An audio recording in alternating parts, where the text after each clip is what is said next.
Magandang gabi po, Luzon, Visayas at Mindanao. Patay ang isang dalagita matapos tamaan ng ligaw na bala mula sa mga namaril na nakamotorsiklo. Nahagip ng CCTV ang nangyari. Lumalabas po sa investigasyon na bigla na lang daw nagpaputok ang mga salarin habang hinahanap ang lalaking ng estapa raw sa kanila. Mga kapuso, yung batang biktima ay honor student na nag-aalaga pa sa tatay niyang na stroke. Nakatutok sa Marisol Abduraman. Eksklusibo!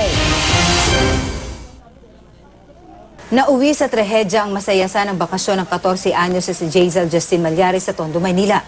Namatay kasi ito matapos tamaan ng ligaw na bala noong Miyerkules. Ang nangyari, nakuhanan sa CCTV ng Barangay 217 sa Tondo, Maynila.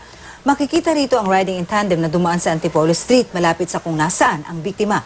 Dakong alas 6:30 ng hapon. Maya-maya, makikita ang natumbang babae. Dito raw mismo sa lugar na ito nabaril ang biktima. Katatapos lang daw niya mag-swimming ng mga oras na yon kasama ang ilang kamag-anak nang bigla na lamang daw siyang tumumba matapos silang makarinig ng putok.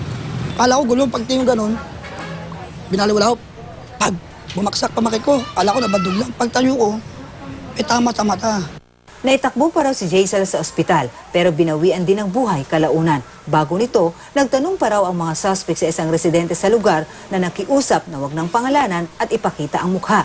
Hinahanap daw nila ang isang nagngangalang Mikoy. May nahanap po sa akin na pangalan ng Mikoy po. Okay. Yung mga nang estapa daw po doon sa may tao. Yung nang estapa daw po sa tao. Bigla na lang siyang namaril ng yung hindi siya nakatingin. Basta parang to whom it may concern yung baril niya eh. Inaalam na ng mga otoridad ang pagkakakilala ng mga suspect na naghahanap ng alias Mikoy at Amag.